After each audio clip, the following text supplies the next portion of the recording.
فرمایا کہ نہیں ہے کوئی جاندار جو زمین پر چلتا ہو اور اس کا رزق اللہ کے ذمے نہ ہو۔ فرمایا جو زمین پہ چلنے والے ہیں، جو آئے ہیں، رب کریم نے ان کے رزق کا ذمہ اپنے ذمے رکھا ہوا ہے۔ اور فرمایا اس کے قیام کی جگہ، یعنی اس کے باپ کی پشت یا ماں کا رحم یا زمین پر جہاں وہ ٹھہرے گا، اور سپردگی کی جگہ یعنی جہاں اس کا مکان یا اس کی قبر بنے گی، اللہ تعالیٰ اس کو بھی جانتا ہے، اس کا بھی رب کریم نے بندوبست کیا ہے، اور یہ سب کچھ روشن کتاب میں مذکور ہے۔ مزید اللہ تعالیٰ نے فرمایا کہ تخلیق کائنات کا مقصد انسان کے خیر و شر کی آزمائش ہے، اس کے بعد کافروں کے حیات بعد الموت کو سحر قرار دینا۔ وہ کہتے تھے یہ جادو ہے، تو جادو قرار دینے اور ان کی سرکشی کا بیان ہے کہ عذاب میں تاخیر کو احسان شمار کرنے کی بجائے مسلمانوں کو تانے دیتے ہیں کہ عذاب کو کس چیز نے روک رکھا ہے۔ آگے چل کے انسان کی خود غرضی کو بیان کیا اللہ تعالیٰ، فرمایا کہ اللہ تعالیٰ کسی انسان کو کوئی نعمت عطا کرتا ہے تو وہ اس پر شکر گزار نہیں ہوتا، لیکن اگر نعمت چھن جانے پر تو پھر نا امید اور ناشکرا ہو جاتا ہے۔ ملی تھی تو پھر اس نے شکر ادا، چلی گئی تو بڑے شکوے کر رہا ہے۔ اسی طرح اگر مصیبت کے بعد کوئی نعمت ملے تو انسان اتراتا ہے، شیخی بھکارتا ہے، البتہ جو ہر حال میں صابر شاکر رہے اور عمل صالح کرے تو ان کے لیے بخشش ہے اور بڑا اجر ہے۔ اللہ تعالیٰ نے اپنے نبی پاک صلی اللہ علیہ وسلم کو تسلی کے لیے فرمایا کہ کفار طرح طرح کی فرمائشیں کرتے ہیں، کہتے ہیں کہ آپ پر کوئی خزانہ کیوں نازل نہیں کیا گیا؟ آپ اور آپ کے صحابہ غربت میں وقت گزارتے ہیں تو معاذ اللہ یہ وہ طعنہ دیتے تھے کہ کوئی خزانہ کیوں نہیں نازل کیا گیا، اور آپ کی تائید کے لیے فرشتہ کیوں نہ اترا؟ آپ اس پر تنگ دل نہ ہوں، آپ کا کام تو صرف لوگوں کو عذاب الہی سے ڈرانا ہے۔ اس صورت میں بھی قرآن کریم کے کلام الہی ہونے کا انکار کرنے والے کو چیلنج دیا گیا ہے کہ اپنے تمام حمیتیوں کو ملا لو اور قرآن پاک جیسی 10 صورتیں بنا کے دکھاؤ، لیکن بنا سکتے؟ آیت نمبر 15 میں ارشاد فرمایا کہ دنیا اور اس کی زینت کے طلبگاروں کو ان کے اعمال کا اجر اسی دنیا میں مل جائے گا، لیکن آخرت میں پھر ان کا کوئی حصہ نہیں ہوگا، اجر آخرت کے اعتبار سے ان کے اعمال باطل ہو جائیں گے۔ آیت نمبر 17 میں قرآن کی حقانیت کا انکار کرنے والوں کے لیے نار جہنم کی وعید کا ذکر ہے، اور قرآن کے اللہ کی جانب سے حق ہونے اور بغیر کسی شک کے اس پر ایمان لانے کا ذکر ہے۔ اس کے بعد اللہ تعالیٰ پر جھوٹ باندھنے والوں اور اللہ کے رستے سے روکنے والوں کا ذکر کیا گیا کہ قیامت کے دن ان پر گواہ پیش ہوں گے کہ یہ اپنے رب پر جھوٹ باندھتے تھے، اور ان پر اللہ کی لعنت، ان کے لیے دوہرے عذاب اور آخرت میں ان کی یقینی ناکامی کا ذکر ہے۔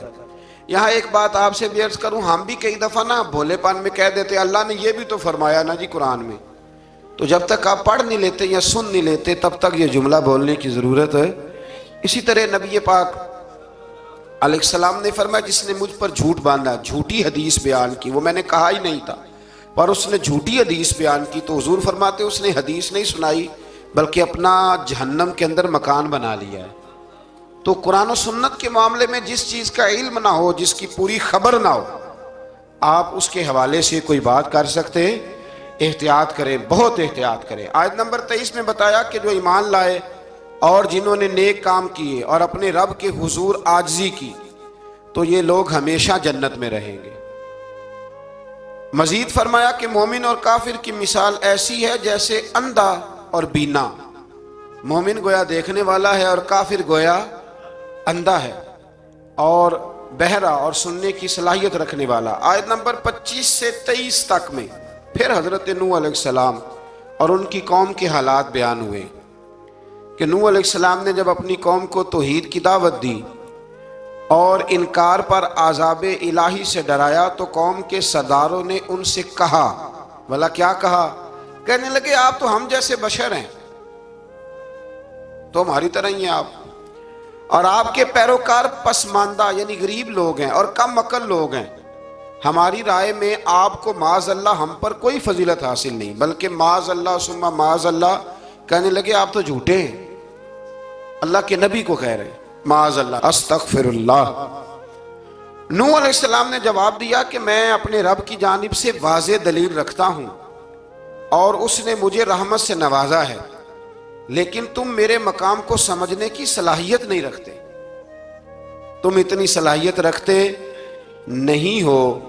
اور پھر ارشاد فرمایا کہ میں تم سے دعوت حق کے صلے میں کسی اجر کا طلبگار نہیں ہوں، اور نہ ہی میں اہل ایمان کو اپنے پاس سے دھتکارنے والا ہوں، اور میں نے یہ دعویٰ بھی نہیں کیا کہ میرے پاس اللہ کے خزانے ہیں، اور نہ میں از خود غیب جاننے والا ہوں، اور نہ ہی میں یہ کہتا ہوں کہ میں فرشتہ ہوں، نہ میں یہ کہتا ہوں کہ جن لوگوں کو تم اپنی نظروں میں حقیر جانتے ہو اللہ انہیں خیر سے نہیں نوازے گا۔ فرمایا یہ ٹھیک ہے کہ اللہ بشروں میں سے رسول بناتا ہے، پر جسے بناتا ہے پھر اسے بڑی شانیں عطا فرماتا ہے۔ پہلے دن سے انسان کا یہ مسئلہ ہے، پہلے دن سے انسان کا یہ مسئلہ ہے کہ وہ کہتا ہے میں انسان سے ہدایت حاصل کروں، لیکن رب نے بھی قانون بنایا ہے کہ اللہ تبارک و تعالیٰ بندے پر ہی وحی فرماتا ہے، فرشتوں اور جنوں کو اللہ نے اس منصب کے لیے منتخب نہیں فرمایا۔ قوم نوح نے کہا کہ آپ نے ہم سے بہت بحث کی معاذ اللہ، بس جس عذاب سے آپ ہمیں ڈرا رہے ہیں وہ لے آئیے۔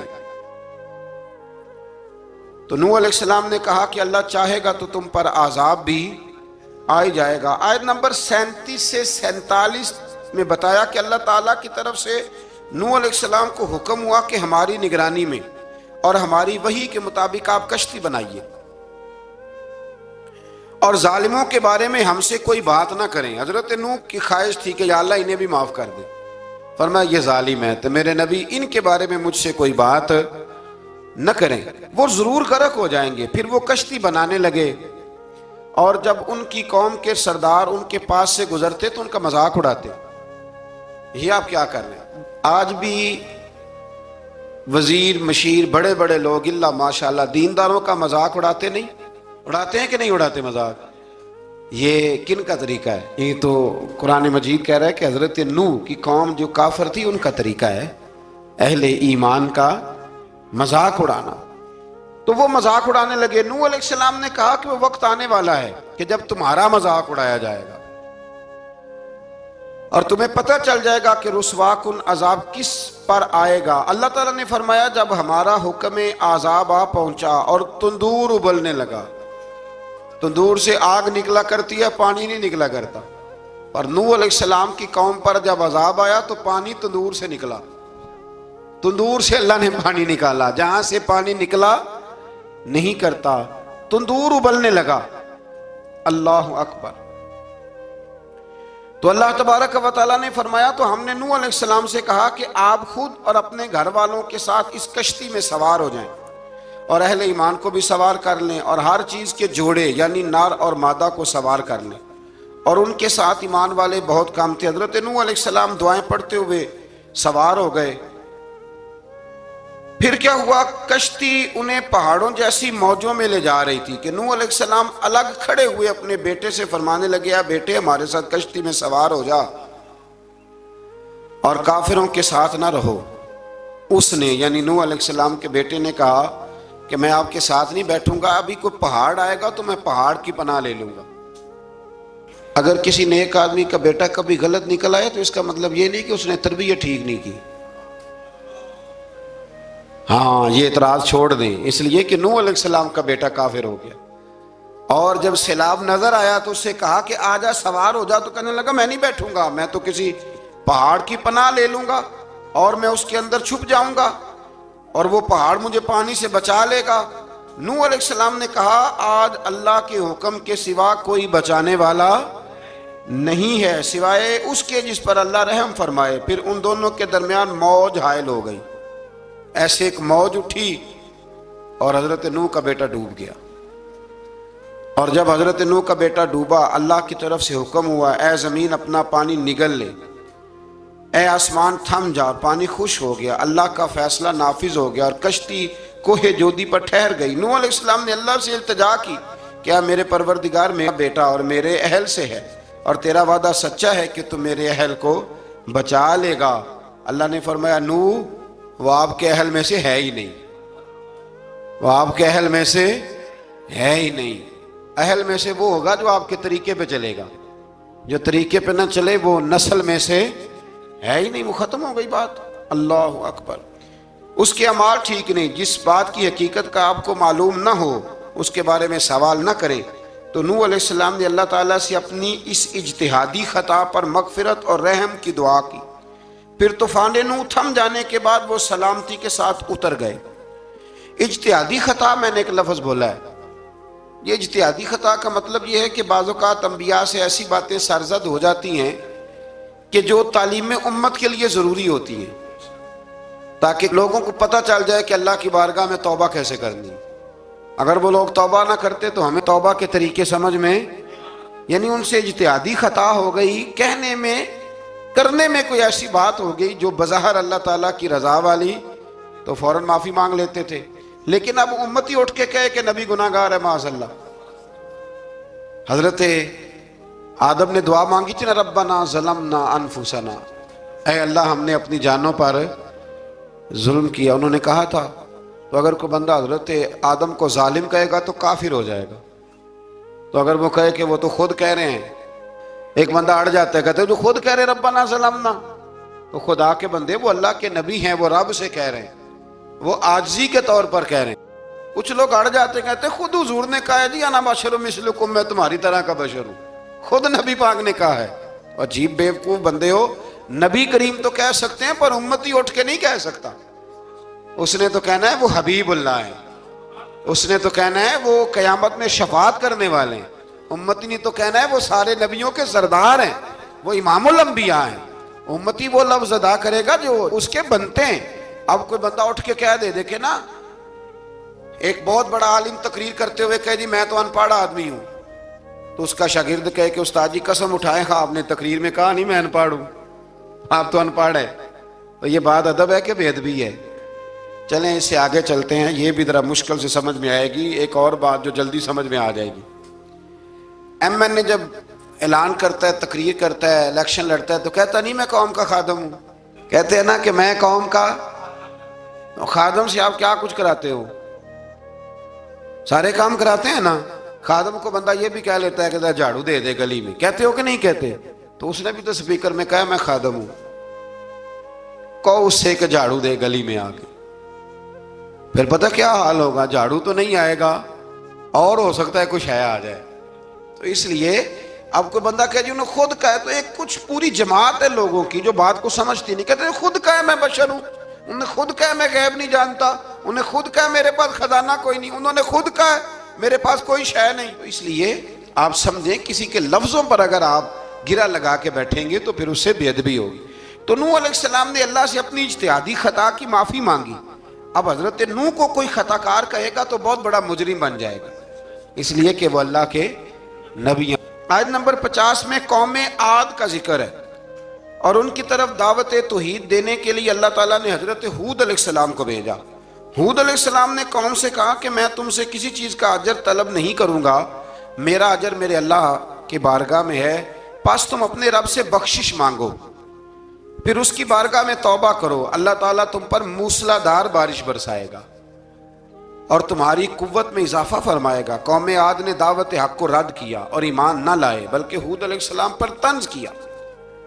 وہ کہنے لگے کہ ہمارے تو معبودوں نے، ہمارے بتوں نے معاذ اللہ آپ کو پاگل بنا دیا ہے، آپ کو مجنون بنا دیا ہے۔ الٹا حضرت ہود کو کہنے لگے اس لیے آپ ایسی باتیں کرتے ہیں۔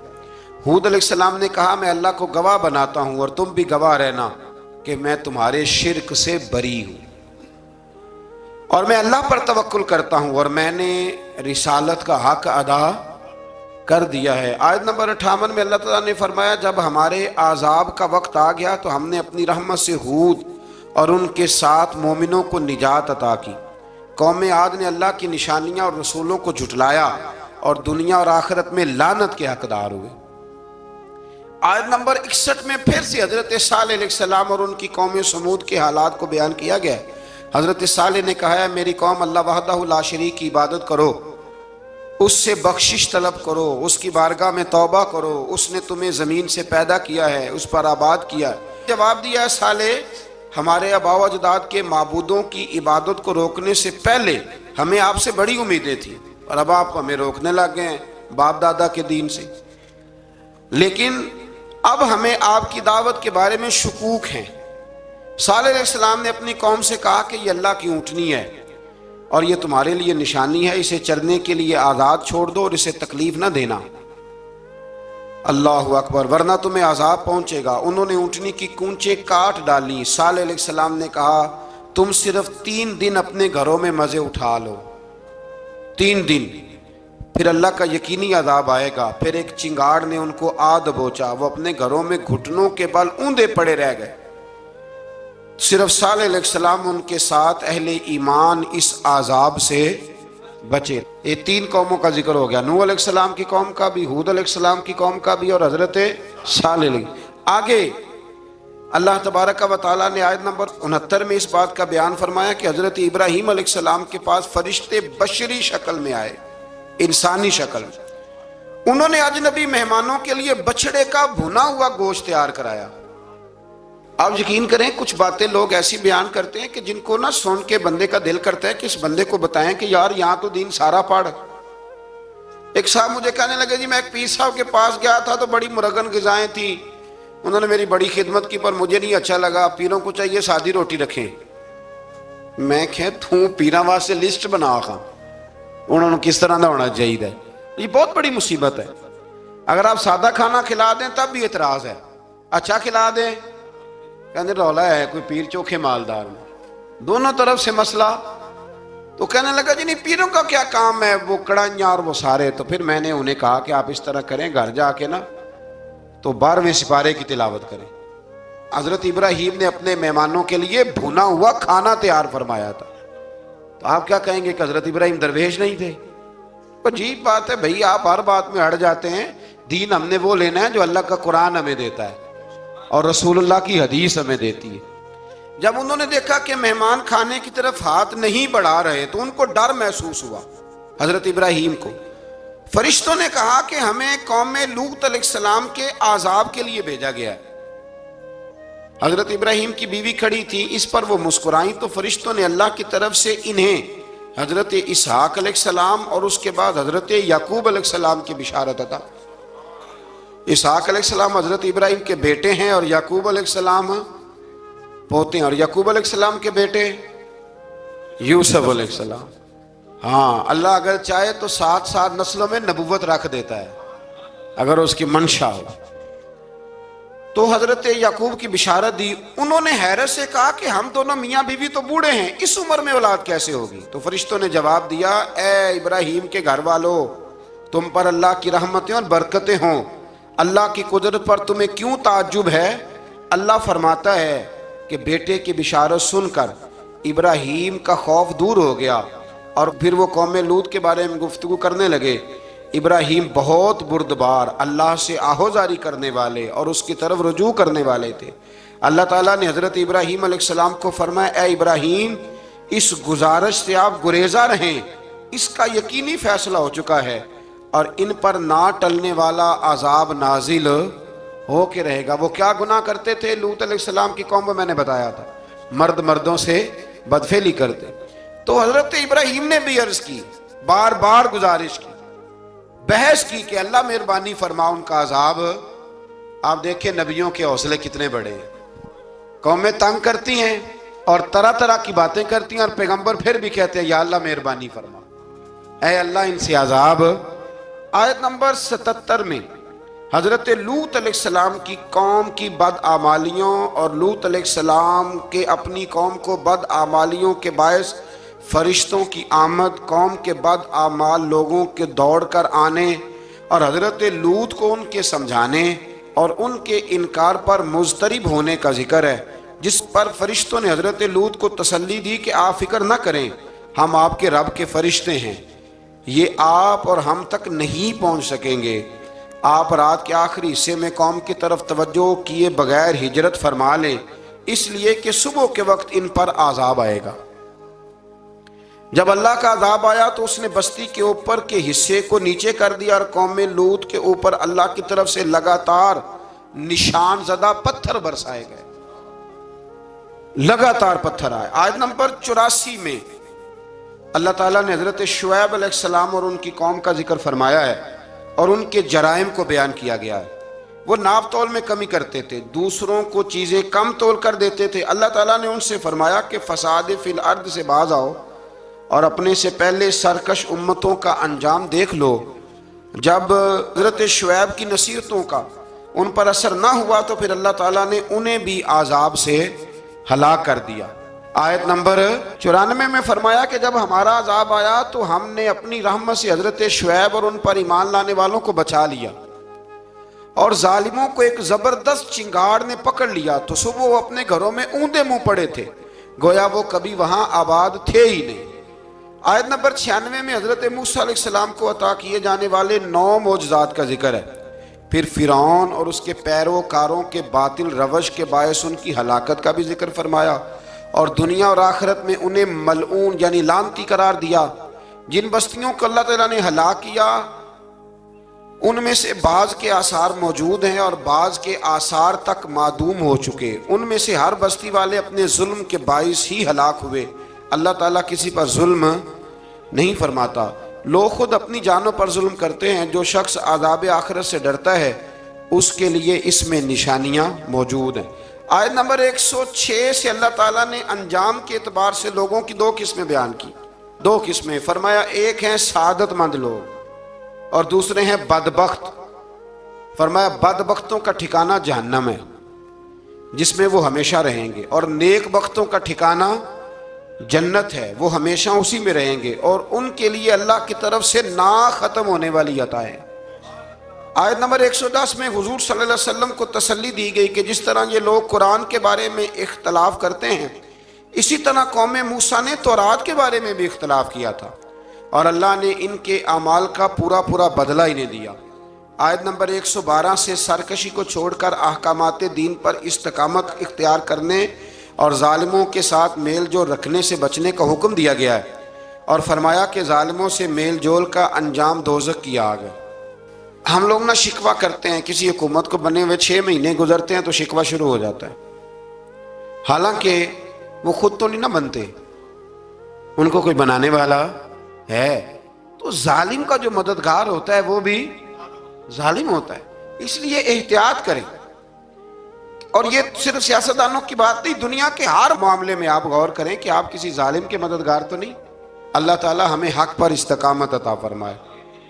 آیت نمبر 114 میں دن کے دونوں طرفوں میں اور ابتدائی رات کے کچھ حصے میں اللہ تعالیٰ نے نماز قائم کرنے کا حکم دیا ہے۔ رات کے کچھ حصے میں بھی نماز پڑھنی چاہیے، اور یہ بھی بتایا کہ بے شک نیکیاں گناہوں کو مٹا دیتی ہیں، اور یہ نصیحت قبول کرنے والوں کے لیے نصیحت ہے۔ آیت نمبر 120 میں اللہ تعالیٰ نے فرمایا کہ ہم آپ صلی اللہ علیہ وسلم کو رسولوں کی تمام خبریں آپ کے دل کی تسکین اور تقویت کے لیے بیان کرتے ہیں، اور ان میں مومنوں کے لیے نصیحت اور عبرت ہے کہ ان ساری باتوں سے عبرت پکڑ لو۔ بچہ صرف وہی جو اللہ کے نبیوں کے طریقے پہ چلا اور نبیوں کے ساتھ رہا، باقی بچ سکے نہیں۔ اللہ تعالیٰ کی طرف سے توحید و رسالت اور وقوع قیامت کے دلائل بھی ہیں۔ آیت نمبر 123 میں فرمایا کہ آسمانوں اور زمینوں میں سب غیب اللہ ہی کے ساتھ مختص ہیں، اور ہر کام اسی کی طرف لوٹایا جاتا ہے۔